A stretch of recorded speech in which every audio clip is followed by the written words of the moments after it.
సికింద్రాబాద్ ఉజ్జయిని మహంకాళి అమ్మవారికి బీసీ నేతలు మొక్కులు చెల్లించుకున్నారు. అమ్మవారిని బీసీ కమిషన్ మాజీ చైర్మన్ కృష్ణమోహన్, జాతీయ బీసీ దళ అధ్యక్షుడు దుండ్ర కుమారస్వామి, మాజీ ఎమ్మెల్యే శ్రీధర్ అమ్మవారిని దర్శించుకున్నారు. బోనాలు చారిత్రక పండుగల వైభవానికి ప్రతిరూపమని బీసీ దళ అధ్యక్షుడు దుండ్ర కుమారస్వామి అన్నారు. తెలంగాణ సాంప్రదాయాలకు, సాంస్కృతిక విలువలకు బోనాలు నిలువెత్తు ప్రతిరూపమని బీసీ కమిషన్ మాజీ చైర్మన్ కృష్ణమోహన్ అన్నారు.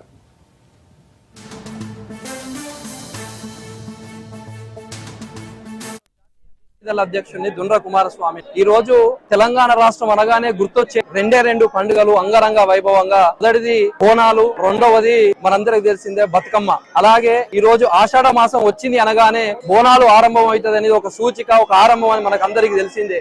అంతేకాకుండా ఈ రోజు అమ్మవారికి నైవేద్యం ఇవ్వడానికి బోనాల రూపంలో సమర్పించడం, మన మహిళలు సాంప్రదాయ బోనాలు సమర్పించడం, మరియు అంతేకాకుండా డప్పులు మరియు డోలాలతో ఈ రోజు అమ్మవారికి నైవేద్యం ఇవ్వడం అనేది ఒక గొప్ప విషయం. అంతేకాకుండా తెలంగాణ రాష్ట్రం మన సాంప్రదాయాలకు, సాంఘిక పద్ధతులకు, ఆచారాలకు, వైభవానికి నిలువెత్తు నిదర్శనమే మన తెలంగాణ అని ఈ రోజు తెలంగాణ రాష్ట్రం కూడా అంగరంగ వైభవంగా ఈ రోజు ఉజ్జయిని మహంకాళి వేడుకలను అద్భుతంగా దేశానికే ఆదర్శంగా వచ్చే విధంగా ఈ రోజు ఏర్పాటు చేసినందుకు తెలంగాణ రాష్ట్ర ప్రభుత్వానికి కూడా నేను ధన్యవాదాలు తెలియజేస్తున్నాను. అంతేకాకుండా మనందరికి తెలిసిందే ఈ రోజు ముఖ్యంగా అమ్మవారి ఆశీస్సులతో తెలంగాణ రాష్ట్ర ప్రజలందరూ ఐశ్వర్యాలతో, సుఖ సంతోషాలతో నిండుగా ఉండాలని నేను జాతీయ బీసీ దళ